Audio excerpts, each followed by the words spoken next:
오늘 우리에게 주시는 하나님의 말씀입니다. 룻기 2장 1절에서 3절까지의 말씀입니다.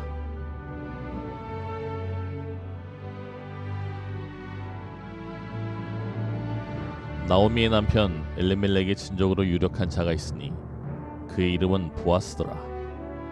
모압 여인 룻이 나오미에게 이르되 원하건대 내가 밭으로 가서 내가 누구에게 은혜를 입으면 그를 따라서 이삭을 줍겠나이다 하니 나오미가 그에게 이르되 내 따라 갈지어다 하매 룻이 가서 베는 자를 따라 밭에서 이삭을 줍는데 우연히 엘리멜렉의 친족 보아스에게 속한 밭에 이르렀더라. 제가 한 4, 5년 만에 남자분들 성가대에 가장 많이 앉으신 것 같은데 맞죠? 예, 감사합니다. 표정들이 왜 그러세요? 행복한 하나님의 은혜의 날 아닙니까? 우리 양옆에 있는 분들과 함께 인사 나누실까요? 오늘도 하나님의 은혜의 날입니다.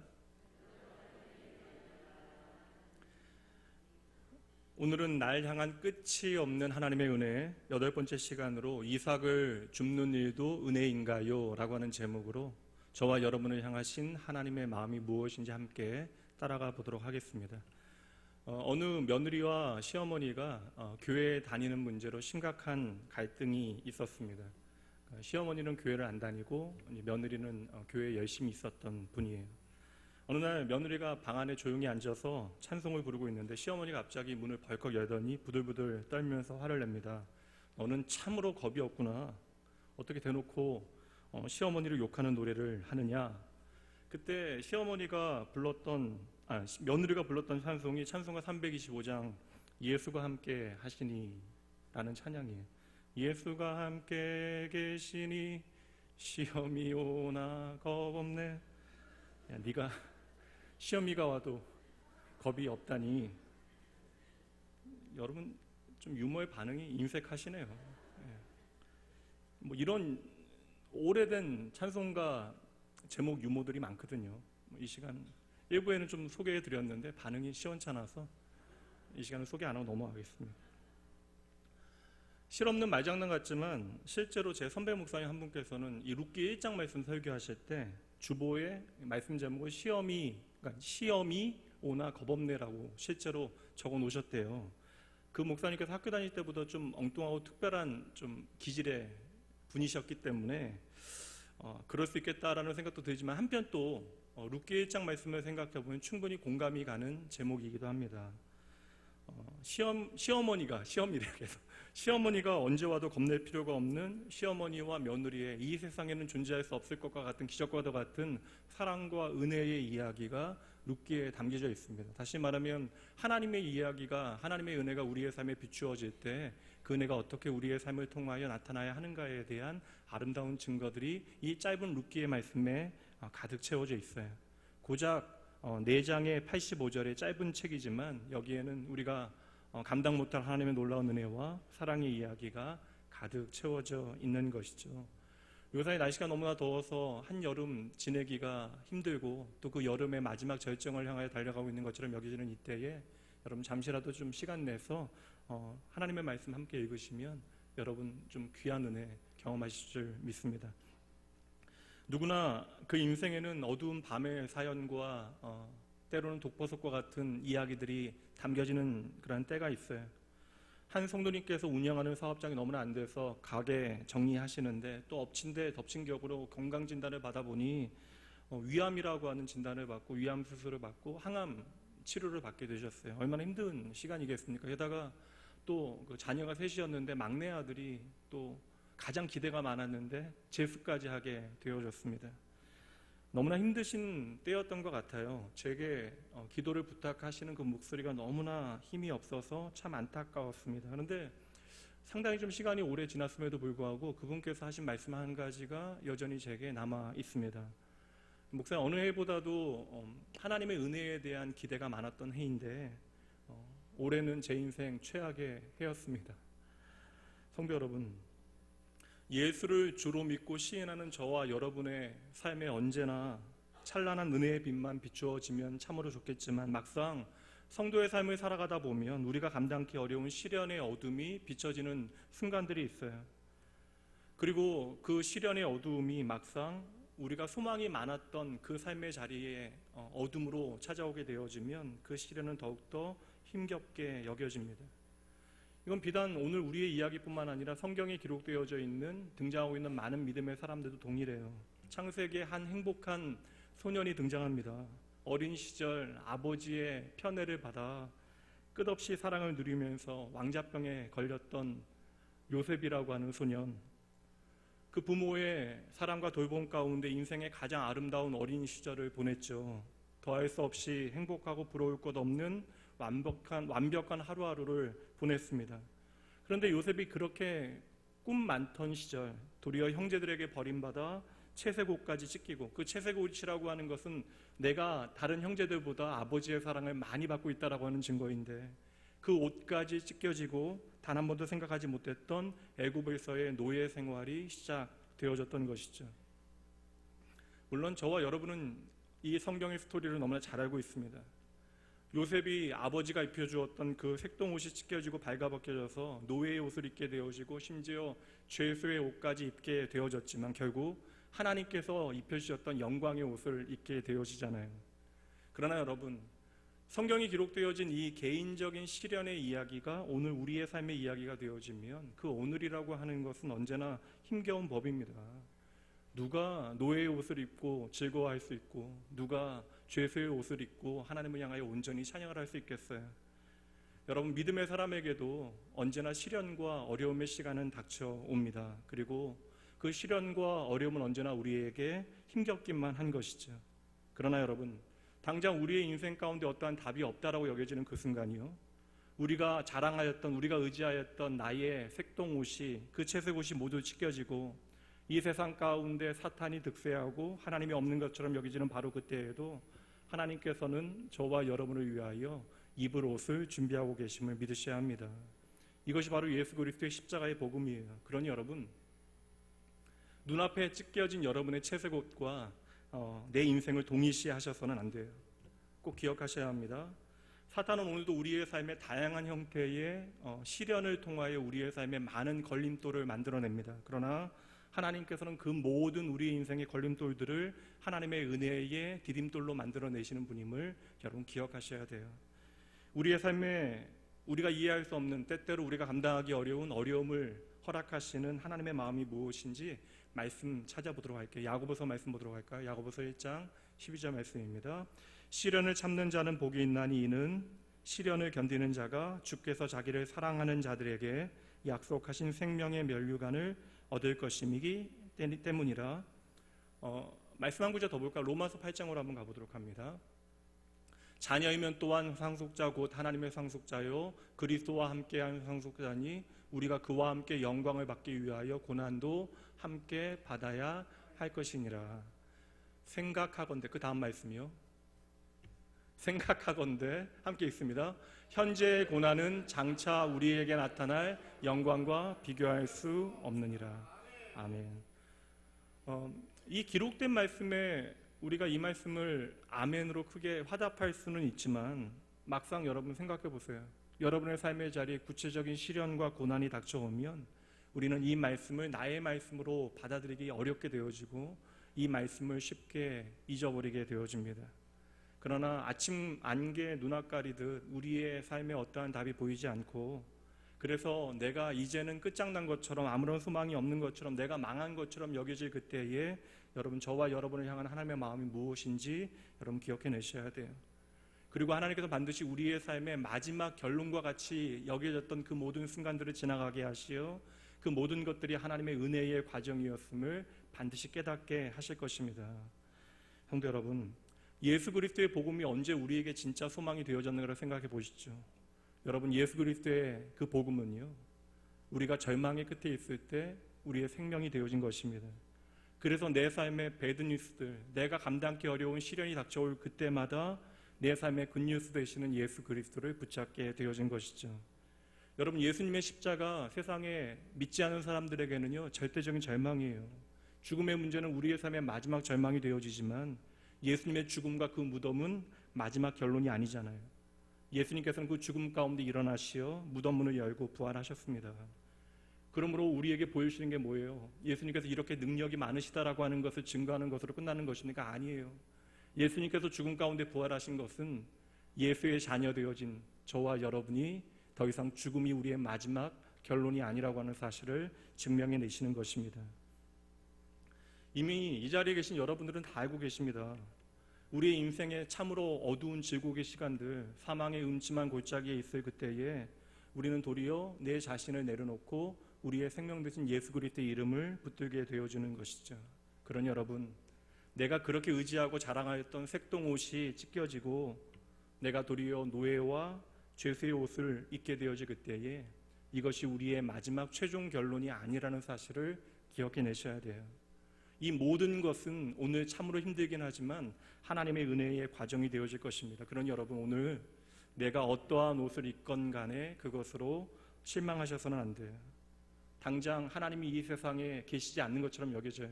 그리고 적어도 하나님께서 나는 사랑하지 않는 것처럼 이야기 되어지는 것처럼 내 삶에 느껴지는 그때에 그 숨어 계신 하나님으로 절망하지 마시고요. 여전히 하나님께서 나를 위하여 일하고 계심을 여러분 기억하셔야 돼요. 그러므로 여러분, 한번 저를 따라해 고백해 보실까요? 하나님은 언제나 나에게 선하십니다. 그러니 여러분, 오늘 우리의 삶의 고난과 시련이 참으로 어렵긴 하지만 그 모든 고난과 시련은 도리어 하나님께서 우리의 삶에 얼마나 선하신 분이신가를 우리에게 반드시 증명해 낼 것이에요. 오늘 우리가 살피게 되어지는 룻기는 절망의 마지막 그늘에 숨어있는, 어찌 보면 내몰린 여인들의 이야기입니다. 그리고 우리는 이 룻기의 말씀을 통하여 최악의 순간에도 하나님께서 그들에게 어떠한 은혜를 베풀어 내시는지, 그리고 그들의 삶을 어떻게 회복해 내시는지를 우리가 발견하게 되어져요. 주일 오후마다 우리가 룻기 말씀을 강의하며 공부하고 있기 때문에 7번의 설교를 들으신 분들은 설교를 다시 한번 정리하는 시간으로 오늘 말씀을 들으시면 되고요. 오늘 룻기를 처음 들으시는 분들은 룻이 누구냐라고 생각하시는 분들은 말씀 잘 들으시고 집에 가서 길지 않으니까 한번 읽어보시면 유익할 듯 합니다. 룻기는 사사시대를 배경으로 해요. 사사시대는 한마디로 하나님께서 하나님의 택한 사사를 통하여 그들을 계속해서 구원해 내시는데, 그럼에도 불구하고 하나님의 백성 되어진 이스라엘을 끊임없이 자기 마음대로 자기 생각대로 세상에 눈에 보이는 것이 전부인 양 자신의 삶을 살아가게 되어집니다. 그런데 그때에 베들레헴이라고 하는 그 시골에 엘리멜렉이라고 하는 한 남자가 살았대요. 그 이름의 뜻은 참으로 상스럽습니다. 좋은 이름이에요. 상스럽다고요. 거룩한 이름이에요. 하나님이 나의 왕이십니다라고 하는 이름의 뜻을 가진 사람, 그러니까 오늘날로 이야기하면 기독교 이름을 가진 거예요. 주기쁨, 주은혜, 그런 이름을 가지고 있는 사람이 바로 엘리멜렉입니다. 그가 아름다운 여인과 결혼하여 두 아들을 낳게 되어져요. 그런데 어느 해에 심각한 감당 못할 흉년이 베들레헴을 강타하게 되어지죠. 그런데 그때에 하나님은 나의 왕이라고 하는 아름다운 이름을 가진 이 가장은요, 너무나 쉽게 하나님의 약속의 땅을 떠나서 이방 땅인 모압으로 이민을 떠나게 되어져요. 그렇게 내가 살기 위하여, 내 가정을 살리기 위하여 이방 땅으로 이민을 떠나게 되어졌는데 도리어 그 땅에서 가장인 엘리멜렉은 죽고 맙니다. 그리고 그의 아내인 나오미는 아들들을 그 나라 여자들과 결혼을 시켜요. 남편을 잃은 시름을 아들들을 통하여 위로받을까 했는데 그러한 기대도 얼마 가지 않아서 깨지게 되어집니다. 성경은 너무나 쉽게 얼마 지나지 않아 그 두 아들들마저 죽었다라고 기록하고 있어요. 가정이 이렇게 깨어지고 가문은 대가 끊겨지고 그렇게 과부 3명만이 그 땅에 남겨지게 되어집니다. 이방 땅으로 이주한 지 10년의 세월 만에 그 지경이 되어지고 나니까 탄식과 한탄은 그냥 둘째치고요, 앞으로 어떻게 살아가야 하는가에 대한 염려가 가득해요. 오늘은 그래도 좀 나은데 고대 근동에 여성들만 살아갈 수 있는 사회가 아니었거든요. 그러나 여러분, 이 모든 일에는 언제나 원인과 결과가 있습니다. 그리고 우리가 그 원인과 결과를 좀 잘 돌아보는 일은요, 우리의 다음 그러한 일을 살필 수 있는, 다시 말하면 우리가 앞으로 나아가는 일에 대한 성패를 가르는 일이 되기 때문에 그 우리의 삶에 벌어진 모든 일의 원인과 결과를 살피는 일은 우리가 꼼꼼히 해야 하는 일입니다. 거창히 이야기하면 이것은 나름 역사의식이 되어질 수 있다는 생각이 들어요. 근데 이 가정의 문제를 우리가 잘 살피게 되어지면 대부분의 오늘도 많은 사람들이 그런 것과 마찬가지로 닥치지도 않은 일을 너무나 미리 당겨서 걱정한 대로부터 시작한 것입니다. 훗날 이제 나오미가 이제 며느리와 함께 고향 땅으로 돌아오게 되어지는데, 베들레헴으로 돌아오게 되어지는데, 그녀가 한 이야기가 있어요. 우리가 나갈 때는 참으로 풍족했는데 돌아올 땐 이렇게 텅 비어서 돌아오게 되어졌다라고 이야기합니다. 다시 말하면 흉년이 있을 그때에 그 가정은 충분히 그 흉년을 버틸 수 있는 힘이 있었는데 닥치지도 않은 고생을 미리 마음으로 겪게 되어진 것입니다. 물론 자리를 잘 지키는 것만이 믿음의 능력이 아니에요. 때로는 떠나야 할 때를 아는 것도 믿음입니다. 아브라함처럼 하나님의 말씀이 있으면 그 부르심을 따라 떠나야 할 때가 있고, 예수님처럼 우리가 이 땅에서 감당해야 하는 모든 일들을 다 감당하게 되어지면 우리도 떠나야 할 그 순간이 찾아오게 되어질 것입니다. 그런데 여러분, 이 엘리멜렉과 그의 가정은 너무나 쉽게 하나님의 약속의 땅을 떠나가게 되어져요. 그리고 그 이유는 단지 내 눈앞에 있는 그 문제를 해결하기 위하여 떠나는 것만이 답이라고 생각한 것이죠. 가장 안타까운 것은 눈앞에 있는 문제가 너무나 크게 보이다 보니까 어느새 내가 하나님의 백성이라고 하는 그 정체성과 이 땅이 어떠한 땅인가를 잊어버리고 그들은 너무나 쉽게 떠나갔던 것입니다. 그러니 그렇게 도망가듯 떠나가는 그들의 발걸음에 하나님의 부르심이나 어떤 소명 같은 것이 끼어들 여지가 없었던 것이죠. 물론 이해는 합니다.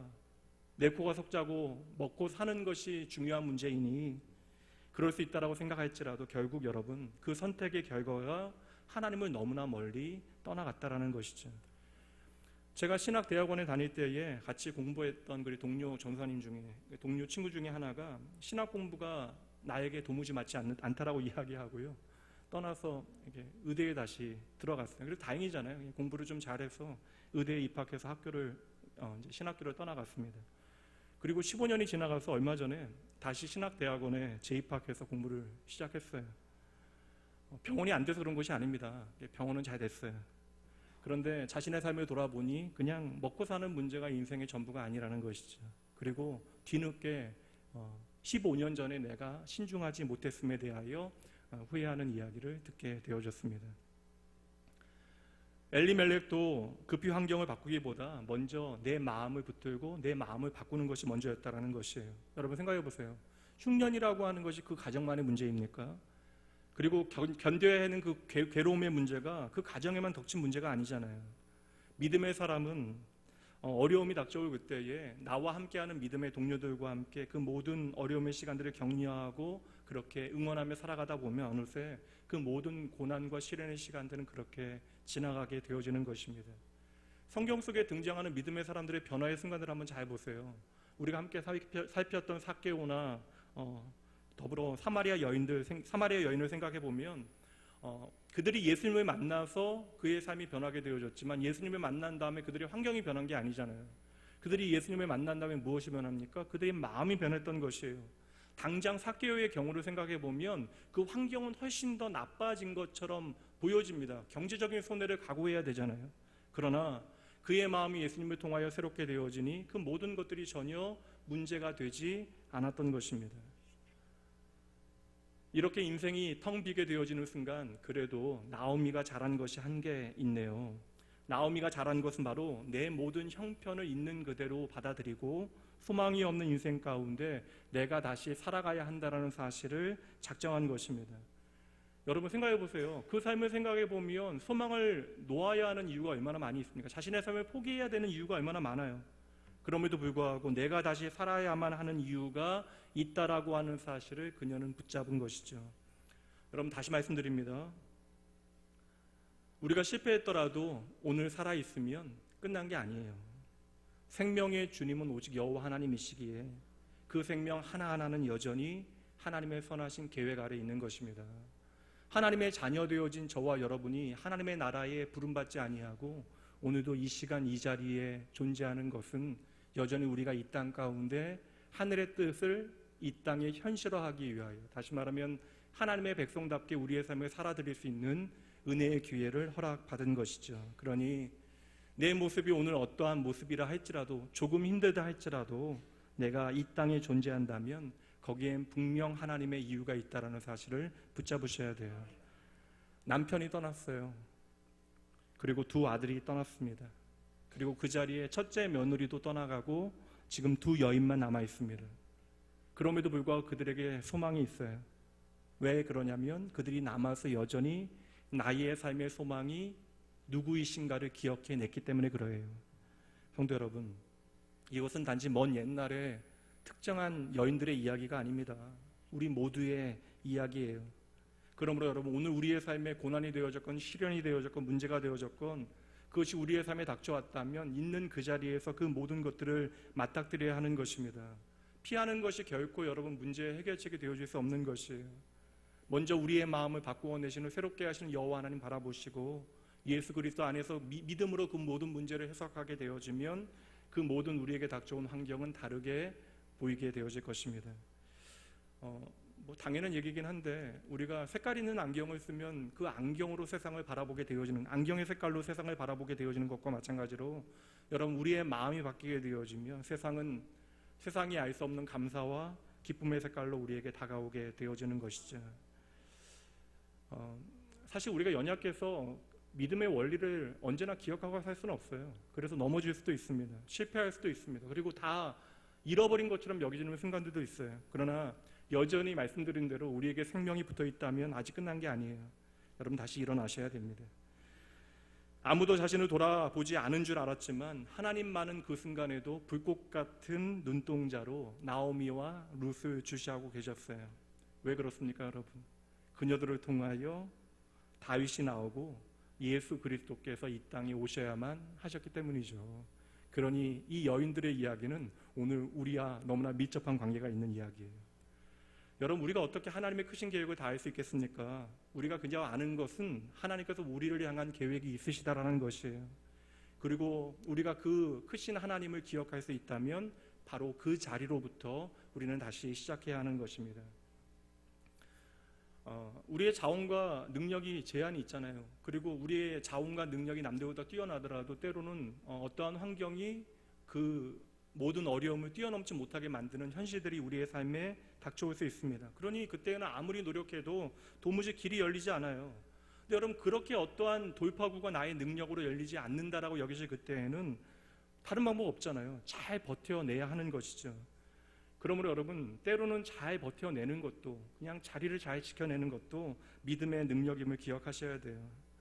아픔과 탄식이 우리의 입술로부터 계속해서 나오더라도 그것은 우리가 잘 이겨내야 하는 시간들입니다. 그리고 그렇게 그러한 시간들이 지나가게 되어지면 우리를 위하여 그 시간에도 쉬지 않고 일해오신 하나님의 은혜의 손길이, 보이지 않았던 은혜의 손길이 보이는 은혜로 우리의 삶에 임하게 되어질 것이에요.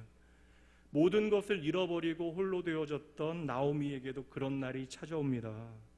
저주의 땅에서, 그녀에겐 저주의 땅에서 막연하게 고향 땅을 바라보며 눈물 지었던 그 모진 세월에 보냈던 나오미에게 바다 건너편으로부터 한 줄기 꿈과 같은 아름다운 소식이 들려와요. 그것은 바로 지독한 기근 가운데 있었던 고향 베들레헴의 흉년이 끝났다라는 것입니다. 여러분, 이 지점이 정말 중요해요. 믿음이 작동해야 되는 순간입니다. 고향 베들레헴에서 흉년이 끝났다라고 하는 사실을 들은 거예요. 그러니까 팩트는 흉년이 끝났다라는 것입니다. 근데 나오미는 그 흉년이 끝났다라고 하는 소식을 믿음으로 해석해내는데 바로 하나님께서 나를 잊어버리지 않으셨다, 하나님께서 지금도 나를 돌보신다라고 하는 소식으로 그 사건을 해석해내는 것이죠.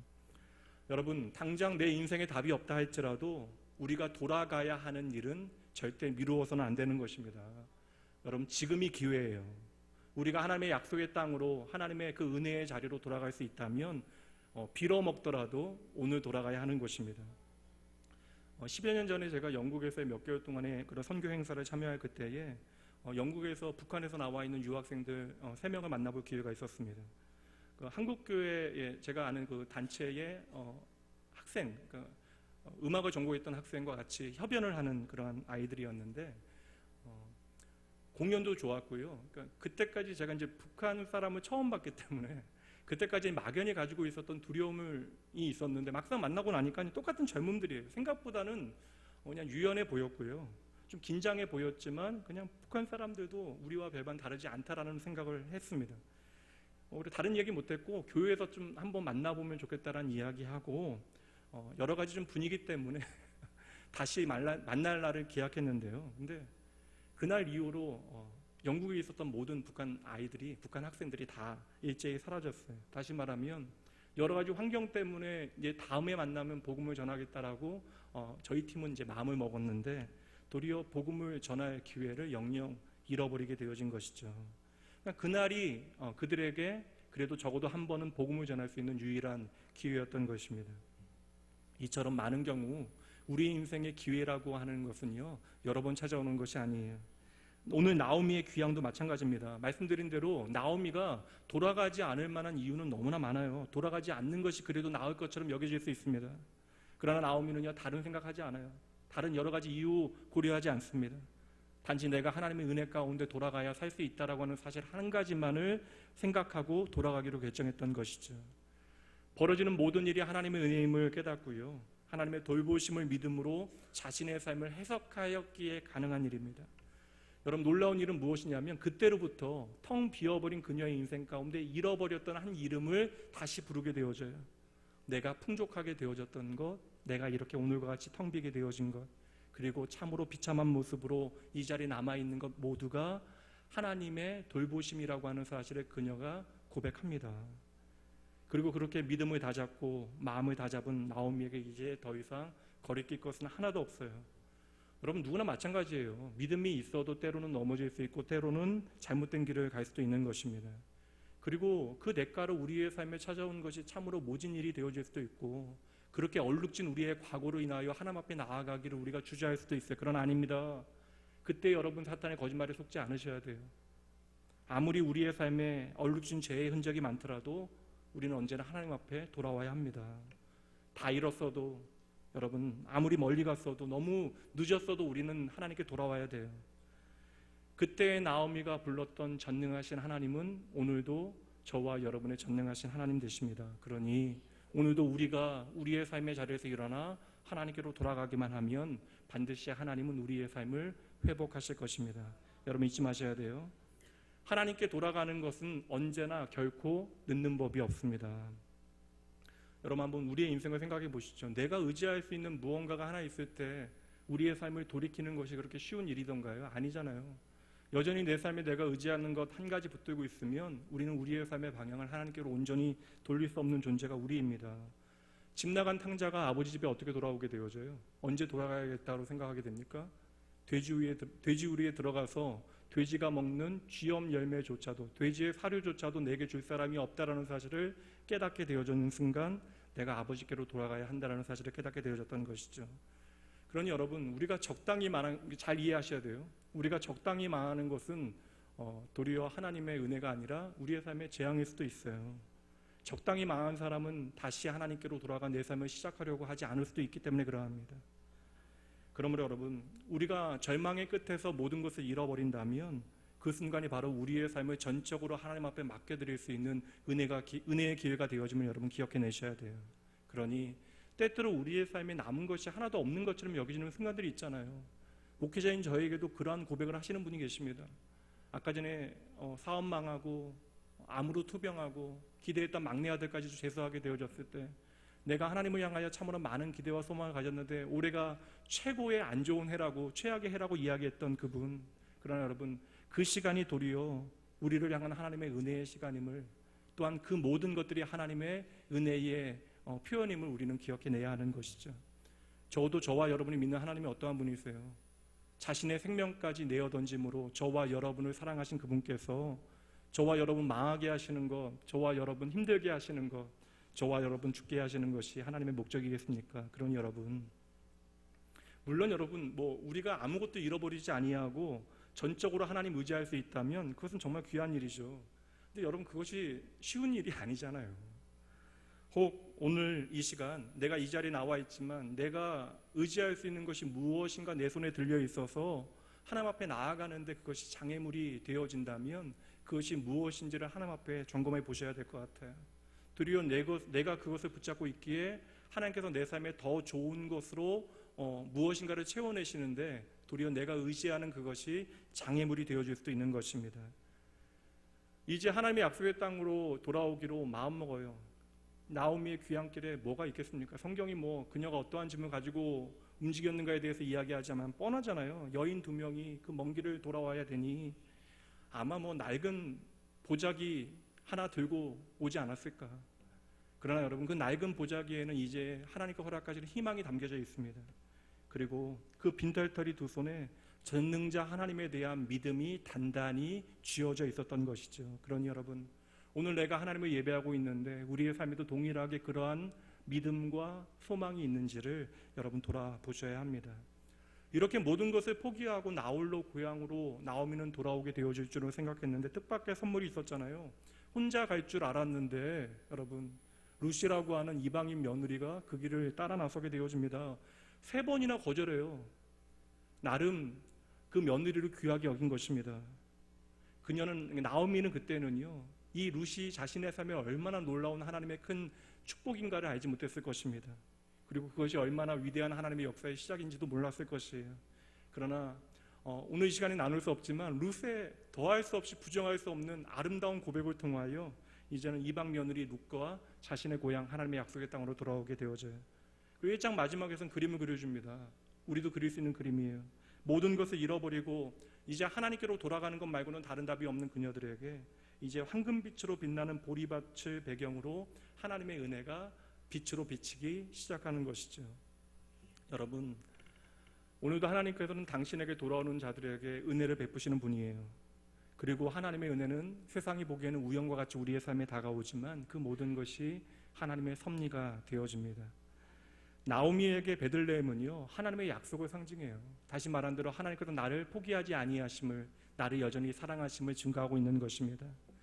그래서 베들레헴을 기억하게 되어질 때 내가 바로 하나님의 백성이라는 사실을 기억해내고 하나님께서 여전히 나를 포기하지 아니하시고 나를 돌보신다라고 하는 사실에 감격하게 되어졌던 것이죠. 오늘 이 시간 이 자리에서 하나님을 예배하고 있는 여러분들에게도 나오미와의 동일한 감격이 이 예배 가운데 담겨져야 합니다. 하나님께서 지금도 나를 돌보고 계시는구나. 내가 하나님의 약속의 땅 베들레헴으로 잘 돌아왔구나. 오늘 이렇게 예배하는 것이 참으로 행복하구나. 여러분, 한 가지는 기억하셔야 돼요. 오늘 우리가 각자가 처해 있는 상황이 다 다를지라도 누구는 좀 나을 수 있고요, 누구는 좀 아닐 수도 있습니다. 그러나 우리가 어떠한 형편에 처해 있건 간에 동일한 확신이 있어야 돼요. 저와 여러분은 결코 망하지 않아요. 하나님 때문에 우리는 망할 수 없습니다. 하나님 때문에 내가 결코 망할 수 없는 인생이라는 사실을 기억하고 언제나 하나님 앞에 돌아오는 일에는 주저하지 않는 여러분 되시기 주님의 이름으로 축복합니다. 한 가지만 기억하시면 돼요. 하나님께서는 당신께로 돌아오는 자들에게 반드시 놀라운 하나님의 구원의 은혜를 베푸십니다. 이제 나의 고향 하나님의 약속의 땅으로 돌아왔어요. 이제 문제는 무엇이냐면 믿음의 결단을 하고 많은 것을 포기하고 하나님 앞에 돌아왔으면 내 삶에 책임지시는 하나님의 은혜를 좀 곧장 보여주시면 얼마나 좋습니까? 근데 여전히 어떠한 답도 보이지 않는다는 거예요. 그냥 모압 땅에서 답이 보이지 않을 때는 이해가 되는데 하나님의 약속의 땅에 돌아왔는데도 내 인생에 답이 보이지 않는다라는 것입니다. 나를 향하신 하나님의 선하신 돌보심과 하나님의 선하신 뜻만을 바라보고 믿고 돌아왔는데 내 삶에 변한 것이 하나도 없어요. 여러분, 그럼 얼마나 낙담되어져요? 얼마나 걱정되어지고 또한 내 삶이 위축되어집니까? 근데 여러분 한번 생각해 보시죠. 우리의 삶의 많은 일들은 도리어 시작되어지지 않아서 그렇게 스쳐 지나가는 것입니다. 오늘도 나를 위하여 은혜를 베푸시고 나를 위하여 하나님의 아름다운 일들을 준비하시는 그 하나님의 일하심을 우리가 믿지 못하고 잔뜩 움츠리고만 있는 거예요. 그러니 우리의 삶을 위하여 준비하신 모든 일들이 그저 우리도 모른 채 스쳐 지나가는 것이죠. 그렇게 우리가 놓쳐버린 하나님의 은혜의 이야기가 얼마나 많을지 우리는 모르지만 주님은 알고 계시잖아요. 만약에 우리가 눈이 열려서 이 모든 일들을 보게 되어진다면 우리가 하나님의 놀라운 그 은혜의 기회들을 우리가 믿음으로 응답하지 않아서 날려보낸 그 모든 일들에 대하여 우리의 믿음 없음과 우리의 용기 없음을 통탄하게 되어질 것입니다. 우리가 할 일은 별거 아니잖아요. 모든 하나님의 은혜의 준비는 하나님께서 저와 여러분을 위하여 행하시는 것이니 우리는 그저 그 하나님의 은혜를 의지하고 앞으로 나아가기만 하면 되는 것입니다. 여러분, 생각은 생각이에요. 그냥 결단은 결단입니다. 행동하여야 하는 것이죠. 하나님께서는 오늘도 우리를 위하여 아름다운 일들을 준비하시고 우리로 생각나게 하시지만 결국 나의 행동까지 강제하시는 분은 아니십니다. 그분은 인격적인 분이시잖아요. 우리와 친밀한 교제를 통하여 당신의 마음을 알리시고 무엇이 우리에게 진정 복이 되어지는가를 오늘도 깨닫게 하시는 것이죠. 여러분, 하나님께서는 오늘 저와 여러분을 위하여 여전히 많은 일들을 준비하시고 일하고 계십니다. 그러니 여러분, 우리에게 있어서 시작은요, 반이 아니에요. 그 시작은 전부가 되어집니다. 지금 이방 여인 룻이 믿음 때문에 믿음을 위하여 자신의 삶의 모든 것 포기하고 돌아오는데 시어머니는 늙어버렸고, 그리고 베들레헴은 이방 땅이라는 거예요. 그녀가 바라볼 수 있는 것 아무것도 없습니다. 오직 하나님의 은혜밖에 없는 것이죠. 그렇다면 여러분, 그렇게 하나님의 은혜만을 바라보고 말도 안 되는 것이잖아요. 시어머니의 하나님을 이제는 나의 하나님을 고백하고 베들레헴으로 돌아왔으면 우리 하나님께서 은혜를 베푸셔야죠. 하나님께서 룻에게 어떠한 은혜를 베푸셨나요? 성경 읽어보시면 어떠한 은혜를 베푸셨어요? 아무것도 없어요. nothing. 베푸신 은혜가 하나도 없습니다. 황금빛 물결 그 보리밭 보면서 돌아왔는데, 돌아와 보니까 그 모든 황금빛 보리밭에는 주인이 따로 있다라는 거예요. 그 결과로 이제 그녀가 어머니와 나누는 대화가 오늘 본문의 말씀이네요. 2장 2절 말씀 이제 보시죠. 모압 여인 룻이, 여기 모압 여인이라고 하는 것은 단순해요. 하나님의 은혜를 받을 수 없는 자였다라는 것입니다. 모압 여인 룻이 나오미에게 이르되 원하건대 내가 밭으로 가서 내가 누구에게 은혜를 입으면 그를 따라서 이삭을 주겠나이다 하니 나오미가 그에게 이르되 내 따라 갈지어다 하매. 룻이 말하잖아요. 뭘 말해요? 어머니, 내가 밭으로 가서 그 밭에 주인에게 은혜를 입게 되어지면 그 밭에서 이삭을 주워 오겠습니다. 이삭 죽기 하겠대요. 여러분, 이삭 죽기를 쉽게 얘기하면 뭐예요, 여러분? 구걸한다라는 구걸. 맞잖아요. 보세요, 여러분. 오직 믿음 때문에 하나님의 은혜만 바라보고 돌아온 이 여인에게 하나님께서 너무하신 거 아니에요? 왜 하나님께서는 그녀를 돌봐주지 아니하시는 것입니까? 아무도 돌아보지 않는 밭에서 그녀에게 허락된 건 뭐예요? 추수하고 지나간 밭에 남은 이삭 부스러기밖에는 아무것도 없다라는 것입니다. 말씀드린 대로 여러분, 다 같이 어려우면 문제가 안 돼요. 그래서 모압에서는 다 같이 힘들고 다 같이 어려웠잖아요. 근데 지금 약속의 땅 베들레헴은 남들은 배부른데 나는 배고픈 형편이라는 것입니다. 그런 여러분 반드시 기억하셔야 합니다. 하나님은 때때로 우리의 삶 가운데 나의 기대와 다르게 일하실 수 있다는 사실을 우리가 기억해야 돼요. 이 하나님에 대한 이사야 선지자의 고백을 함께 나누어 봅니다. 이사야 55장 말씀이네요. 이는 내 생각이 너희의 생각과 다르며 내 길은 너희의 길과 다름이니라. 여호와의 말씀이니라. 9절 함께 읽죠. 이는 하늘이 땅보다 높음같이 내 길은 너희의 길보다 높으며 내 생각은 너희의 생각보다 높음이니라. 아멘. 제가 20대 후반에 이제 20년 정도 전에 그때의 신학을 이제 마치고 목회자의 길에 들어서서 이제 사랑하는 사람을 좀 잃어버리고 여러 가지 좀 어려운 가운데 있을 때에 좀 불가지론에 빠졌을 때가 있어요. 하나님은 살아계시지만 인간의 삶에 생각보다는 그렇게 밀접하게 역사하시는 것이 아니지 않은가에 대한 고민이 제 마음에 들었던 때가 있습니다. 그때 이 말씀 읽었다면 그렇게 하나님의 뜻은 도무지 내가 알 수 없구나 라고 하는 좌절에 빠졌을 거예요. 근데 지금은 이 말씀이 어떠한 말씀인지 알 수 있어요. 적어도 저에게 이 하나님 너무나 감사한 하나님입니다. 도리어 내 생각대로 일하시지 않으시는 하나님이 감사해요. 하나님께서는 오늘도 내 기대를 뛰어넘어 하나님의 선하신 뜻을 하나님의 방법대로 이루십니다.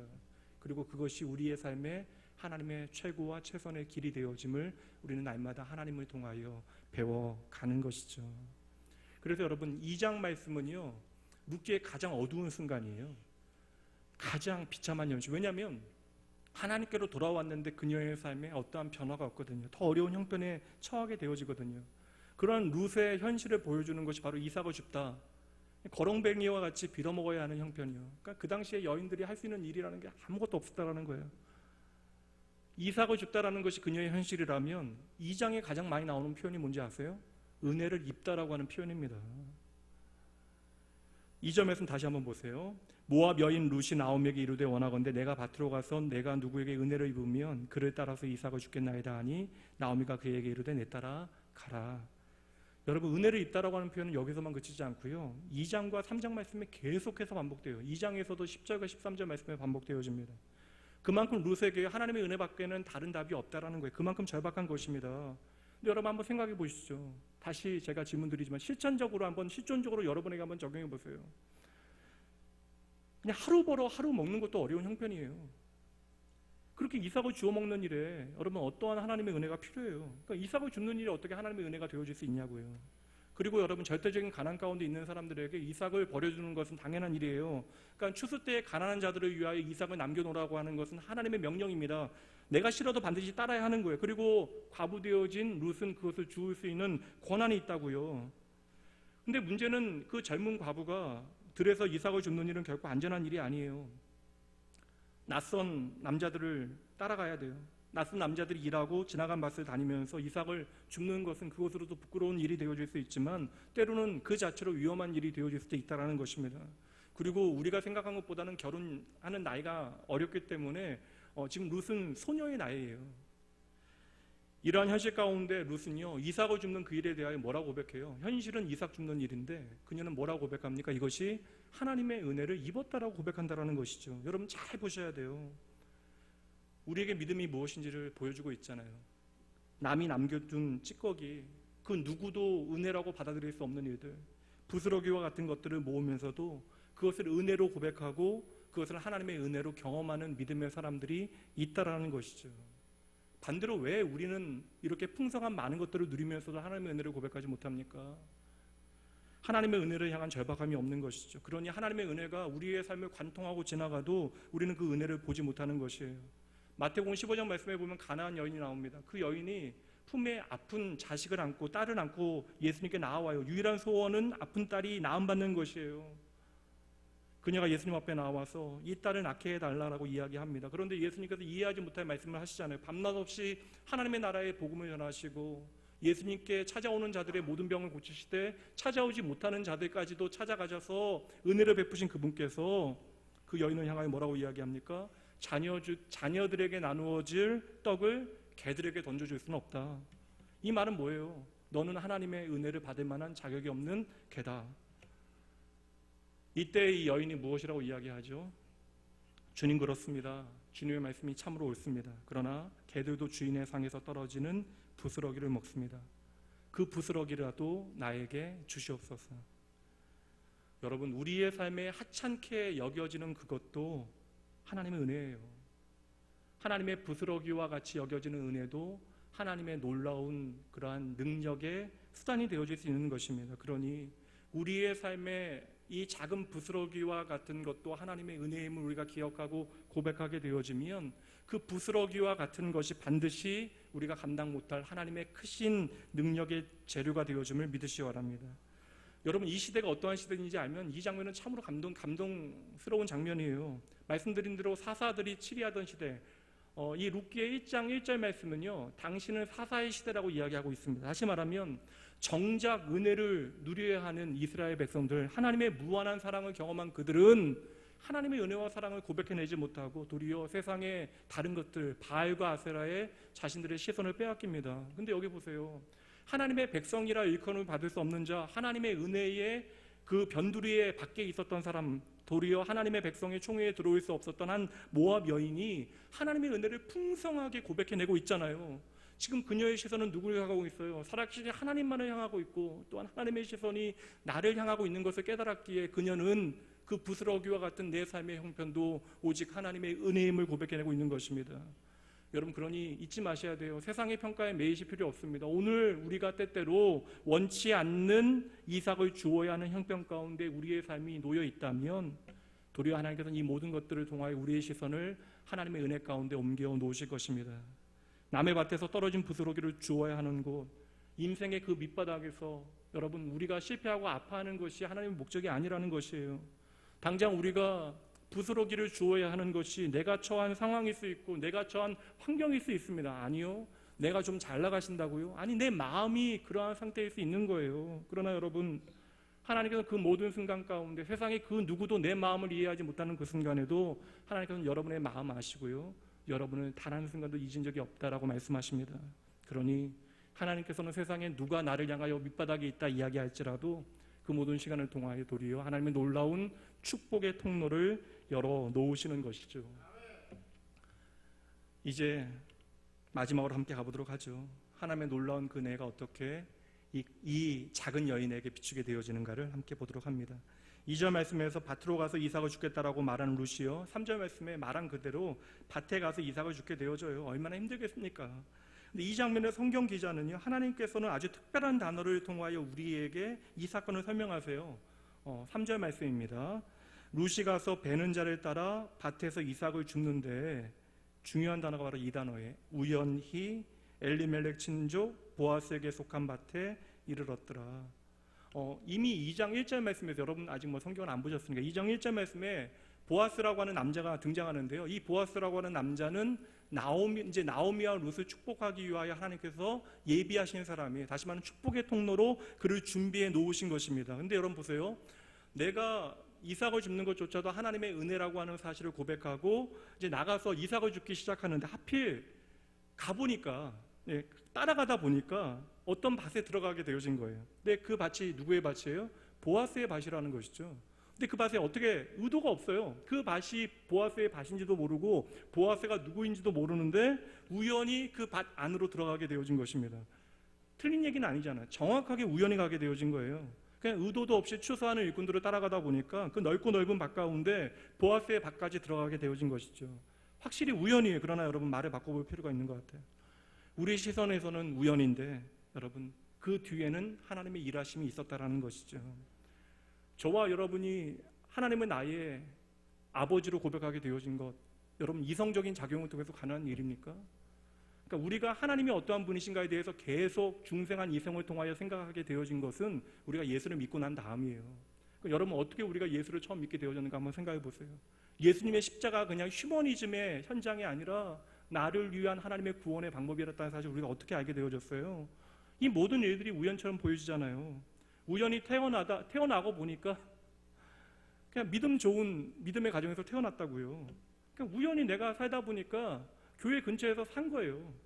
우연히 믿는 친구 따라서 중고등학교 때 교회 나와서 어느새 안수집사 되고 장로 되어진 것이고, 우연히 내가 결혼은 해야 되는데 아리따운 여성 만나고 나니까 그 여자가 교회 다니니까 그냥 결혼하려고 교회 나왔다가 이게 교회 지금까지 코 끼어서 다니고 계신 분들도 계신 것입니다. 우리의 삶에 얼마나 많은 우연의 이야기가 가득 차 있어요.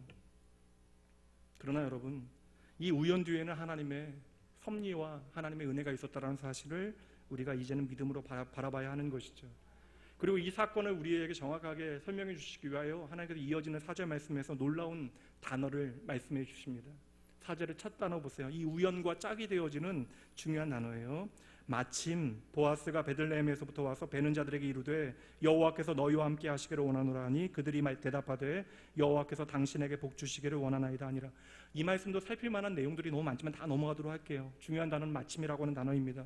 우연과 마침은 한 짝이 되어지는 거예요. 보세요 여러분, 우연과 같이 그곳에 갔더니 마침이라는 건 뭐예요? 바로 지금이 그때라는 거예요.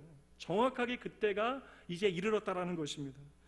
우연히 그 밭으로 들어갔는데 하나님께서 준비하신 축복의 통로 보아스가 마침 드디어 본격적으로 들어오게 되어진 거예요. 이렇게 보아스의 등장을 알리는 단어가 바로 마침입니다. 우리가 읽기는 그냥 부사같이 보여지지만 이 마침이라고 하는 단어는요, 감탄사예요. 어찌 보면 보라라고 하는 그런 감탄사입니다. 봐라, 다시 번역해 보면 봐라, 보아스다. 드디어 나의 보아스가 나타났다. 그래서 이 말을 우리말로 번역하면 가장 좋은, 이탈리아 말로는 맘마미아 같은 표현 같아요. 그리고 우리말로 이야기하면 짠! 이제 모든 것이 다 변했다. 보아스가 나타났다. 하나님께서 터닝 포인트를 선언하시는 거예요. 성경은 우리의 인생에 우연이 없다고 이야기합니다. 근데 오늘 말씀에서 우연을 이야기하잖아요. 의도적인 표현이에요. 우리의 삶에 수도 없이 많은 우연과 같은 사건들이 벌어지고 있습니다. 여러분, 우연과도 같은 하나님의 은혜가 우리의 삶에 찾아올 때에 우리가 믿음으로 그 은혜에 반응하지 않으면, 우리가 하나님의 시선으로 하나님의 행하시는 일들을 바라보지 못하면 그 모든 일들은 어떻게 지나간다는 거예요? 말 그대로 우연처럼 지나가는 것입니다. 또 오늘 보세요. 한 여인 보세요. 하나님의 은혜에 합당하지 않았던 한 여인이 믿음으로 내 삶의 비참한 현실 가운데서도 이삭을 줍는 그 일에 대하여 그것조차도 하나님의 은혜임을 고백할 때 어느새 그는요, 하나님께서 인도하시는 예비하신 보아스의 밭까지 오게 되어진 것이죠. 우연이요. 그러나 그것은 우연이 아닙니다. 이것은 처음부터 끝까지 하나님의 계획이었던 것이죠. 여러분, 룻기도 참으로 재미있는 것이 하나님의 가장 놀라운 하나님의 햇세드, 하나님의 은혜를 우리에게 보여주고 있는데요. 그 인생의 주인 되신 하나님이 단 한 번도 역사의 현장에 등장하지 않으세요. 하나님의 음성도 없고요, 어떠한 기적도 없고요, 어떤 극적인 일도 벌어지지 않습니다. 말 그대로 모든 일이 그냥 우연처럼만 보여진다라는 거예요. 여전히 하나님께서는 믿음을 고백한 믿음의 백성의 삶에 침묵하시는 것처럼 보여진다고요. 그러나 하나님께서는 그 모든 우연들을 통하여 하나님의 사랑하는 백성의 삶을 친히 인도해 내시는 것이죠. 그런 여러분, 믿음을 통하여 나를 보셔야 돼요. 여러분, 믿음을 통하여 나의 가정과 나의 자녀와 그리고 이 세상과 주님의 몸된 교회를 보셔야 합니다. 힘들어도 하나님께서 오늘도 하나님의 편에 선 자를 향하여 내가 바로 너의 편이다라고 말씀해 주세요. 하나님께서는 오늘도 하나님을 향하여 소망을 둔 모든 믿음의 백성들에게 친히 수많은 은혜의 이야기를 통하여 그 삶을 채우시고 인도해 내십니다. 하나님께서 오늘도 저와 여러분에게 보라고 이야기하시는 거예요. 봐라 좀. 하나님께서 보라고 이야기하시면 우리가 보면 되는 것입니다. 그때 우리는 하나님이 어떠한 분이신지 알게 되어질 것이고, 우리는 하나님의 백성으로 이 땅 가운데 아름다운 믿음의 자녀답게 성장하게 되어질 것입니다. 세상은 우리의 삶을 바라보면서 그냥 우연이라고 이야기할 거예요. 우리가 그냥 잘 돼도 우연이라고 이야기할 것입니다. 그러나 여러분, 하나님은 결코 저와 여러분을 그냥 우연과 확률 가운데 던져놓으신 분이 아니십니다. 오늘도 우리의 삶 가운데 짠하고 나타나시는 하나님의 놀라운 은혜를 기대하시며 하루하루 믿음으로 살아가시는 여러분 되시길 주님의 이름으로 축복합니다. 사업이 도무지 풀리지 않아서 걱정하시는 분들 계세요. 지난주에만 해도 여러 가지 걱정으로 인해서 저에게 기도 부탁하신 분들이 여러분 되십니다. 돈이 필요하신데 죄송해요. 제가 돈을 빌려드릴 방법이 없습니다. 도움 청할 곳이 하나도 없으니까 기도해 달라고 이야기하시는 것이겠죠. 사랑하는 가족이 병으로 생사의 갈림길에 놓여 있습니다. 이 모든 일들이 우리가 믿음 안에 살아가고 있지만 우리의 인생의 한밤중에 벌어지는 사건들이잖아요. 한밤중에는 모든 사람이 잠들어 있으니 우리가 누구에게 도움을 청할 수도 없는 시간, 어쩌면 우리가 완전히 내팽개쳐진 것처럼 여겨져서 나홀로 깨어있어 불면증으로 잠 못 들는 이 시간이 바로 그러한 시간입니다. 그렇게 한밤중에 우리가 버려진 것처럼 여겨질 때는 기도도 나오지 않아요. 누구를 만나도 말이 나오지 않습니다. 생각과 언어와 우리의 심장이 멈춘 것처럼 여겨져요. 세상 아무것도 보이지 않아요. 그 순간에 하나님께서 나의 꿈을 깨트리시고 꼭 나를 버리시는 것 같이 여겨지지만 여러분, 하나님께서 우리의 삶에 어떠한 어려움을 주신다면 시련에 반드시 이유가 있음을 기억하셔야 돼요. 고린도전서 10장 말씀 봅니다. 제가 앞부분 읽을게요. 사람이 감당할 시험 밖에는 너희가 당한 것이 없나니 오직 하나님은 미쁘사 너희가 감당하지 못할 시험 당함을 허락하지 아니하시고 시험 당할 즈음에 함께 읽습니다. 또한 피할 길을 내사 너희로 능히 감당하게 하시느니라. 아멘. 그냥 두 가지예요. 하나님께서는 미쁘시다. 그리고 처음부터 끝까지 미쁘시기에 내가 너 책임질게. 그 말씀이잖아요. 그러니 여러분, 오늘 당장 내가 기대했던 축복이 없더라도 하나님께서는 우리에게 더 큰 축복을 주시는 분임을 믿으셔야 돼요. 오늘 내 꿈을 당장 이루어지지 않는 것처럼 여겨지지만 하나님께서는 우리의 삶에 하나님의 꿈을 허락해 주십니다. 여러분, 나오미와 룻이 감히 생각했겠냐고요. 이 보잘것없이 버려졌던 이방 여인과 늙은 이 여인이 자신들이 성경에 기록되어지고 메시아의 조상이 되어질 것을 어떻게 알았겠어요? 그리고 그들의 이름이 성경에 기록되어져서 하나님의 살아계심을 증거하는, 오늘 우리에게까지 예수 그리스도의 은혜가 무엇인지를 증명하는 은혜의 산 증인이 되어지잖아요. 그녀의 삶이 어떠한 삶입니까? 오늘 고작 부스러기를 줍는, 이삭을 줍는 것이 그냥 하나님의 은혜라고 고백할 수밖에 없는 비참한 삶이에요. 그런데 여러분, 그렇게 비루한 인생을 살아가지만 이 모든 것이 하나님의 은혜임을 고백하게 되어질 때 그녀가 하나님의 은혜 가운데 살아내게 되어질 삶의 이야기, 그 은혜의 결론이 무엇인지 우리가 눈으로 보게 되어지잖아요. 우리는 그저 우리에게 주어진 생에 잘 먹고 잘 살고 또 그냥 무던하게 살아내는 것이 하나님의 은혜라고 생각하지만 하나님께서는 우리의 삶의 수많은 이야기들을, 때로는 슬픔과 시련을 통하여 저와 여러분을 하나님의 자녀답게 만드실 거예요. 그리고 우리로 하여금 세상이 아니라 하나님을 소유하는 것을 우리의 자랑 삼게 하실 것입니다. 그러니 여러분, 힘들지만 오늘 여러분에게 허락하신 시련 뒤에는 하나님의 은혜가 숨은 보화처럼 숨겨져 있음을 기억하셔야 돼요.